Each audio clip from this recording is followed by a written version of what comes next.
आगे भारतीय किसान यूनियन अध्यक्ष राकेश टिकैत हथगाम के आखिरी गांव पहुंचे, जहां उन्होंने तिहरे हत्याकांड पीड़ित परिवार के साथ मुलाकात की। वहीं इस मौके के मद्देनजर गांव में सुरक्षा के लिए 5 सीयू, 200 पुलिसकर्मी और एक प्लाटून पीएस तैनात किए गए। आपको बता दें कि मंगलवार को 3 लोगों की गोली मारकर हत्या कर दी गई थी, जिसके बाद राकेश टिकैत पीड़ितों से मिलने पहुंचे।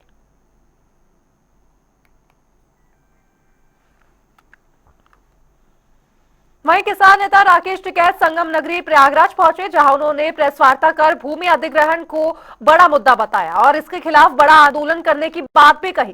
साथ ही उन्होंने फतेहपुर हत्याकांड और बनारस गैंगरेप पर भी तीखी प्रतिक्रिया दी और सरकार की कानून व्यवस्था पर सवाल उठाते हुए दोषियों पर सख्त कार्रवाई की मांग भी उठाई। यहाँ का भी 8 तारीख को एक प्रोग्राम यहाँ पर रखा है प्रयागराज में, क्योंकि जो बड़े इशू है वो भूमि अधिग्रहण के हैं, पूरे देश भर के हैं। यहाँ पे भी है, जमीन अधिग्रहण हो रही, जमीन एक किस्म से छीनने जा रही। जो तहसील के काम है, एक षड्यंत्र है ये कि जमीन एक दूसरे के नाम पर चढ़ा दी। क्या ये मकसद है कि किसान इकट्ठा ना हो और ये आपस में ही भाई से भाई को लड़ता रहे?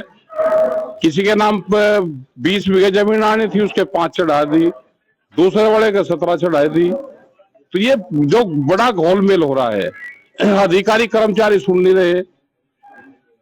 अगर नपाई होनी है किसी की, नपाई होगी, किसान वहां पे चक्कर काटो जाओ, अधिकारी कर्मचारी उसकी मपाई नहीं करेंगे खेत की, लेकिन कोई व्यापारी हो उसकी तुरंत मपाई होगी।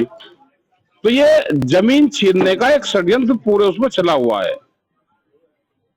यही सारे इशू है। यहाँ पे एक बड़े आंदोलन की जरूरत यहाँ प्रयागराज में भी है। आज भी एक युवक को यहाँ जिंदा जलाया गया है। जिंदा जलाया गया, बिल्कुल कानून व्यवस्था फेल है। ये वैसे ही कह रहे ऊपर ऊपर से कि कानून व्यवस्था ठीक चल रही, वो नहीं चल रही है। पूरी इनकी जांच होनी चाहिए, जैसे उसको जलाया है और जैसे सरकार दूसरों के साथ में काम कर रही, तो ऐसे कोई भी अगर जिन्हें अपराध करता है तो उसको जैसे दूसरों को सजा दे रही उनको भी दे दो।